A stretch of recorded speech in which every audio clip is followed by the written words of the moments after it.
In multiple choice questions, you must choose an answer from 3 or 4 possible options. The order of the questions always follows the order of the information in the passage.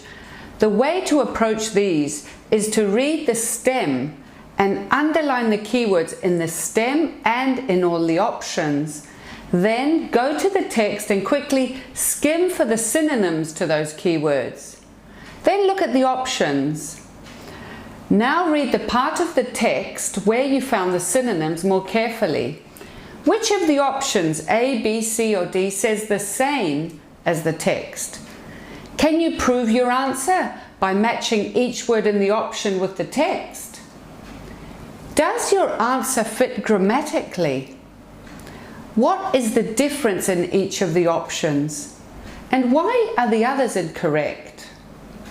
There are often similar options just to challenge you, but only one of those options will actually answer the question. The other options are just traps or distractors.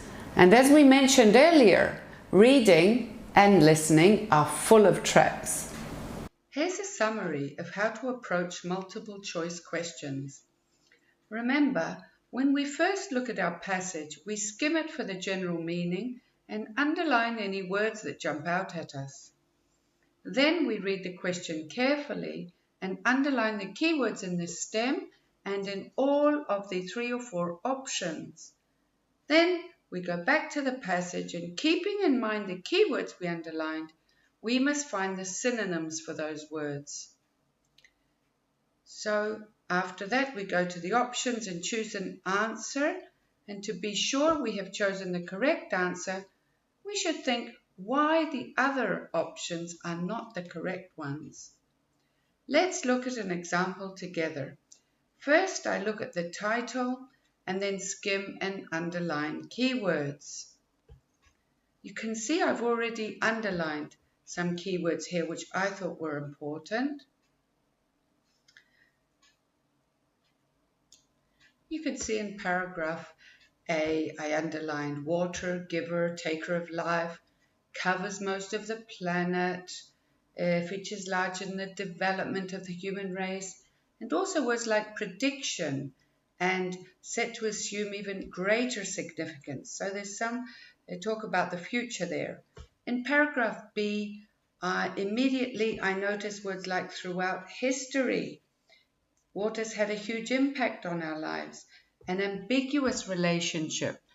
Words like enormous benefit on the one hand, but the word but, very important word, but, and then that it's not always been so good.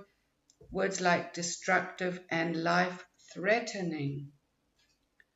So let's go to the first multiple choice questions. Question 1 says, the writer believes that water, and I underline the words that I think are important in the options. It's gradually becoming of greater importance, will have little impact on our lives, is something we will need more than anything else, or will have an even greater importance in our lives in the future. So from the words that I highlighted, most of them mention the word importance and future, so I'm going to begin looking in the first paragraph, as that is where there are synonyms for my keywords.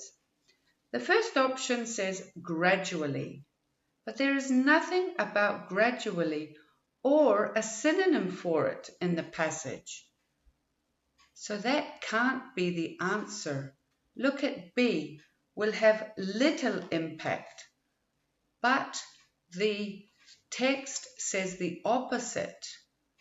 It covers most of the planet, it's a giver and taker of life, it features large in the development of the human race. So that's the opposite. C says is something we will need more than anything else. Well, does it compare water to anything else?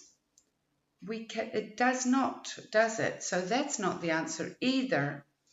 The answer is D, because we can find synonyms for all of these keywords we underlined. Greater importance means greater significance and is an element that is set to assume is talking about the future.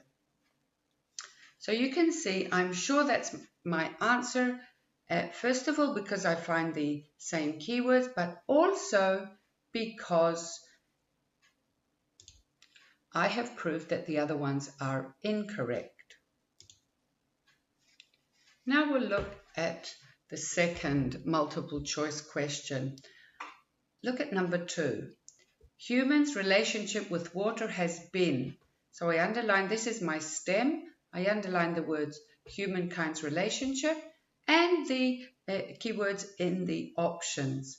Two-sided, one-sided, purely one of great benefit, or fairly frightening. So now I must go to the passage and look for synonyms for the words in the stem. And I'm going to paragraph B because that's where it mentions humans' relationship with water.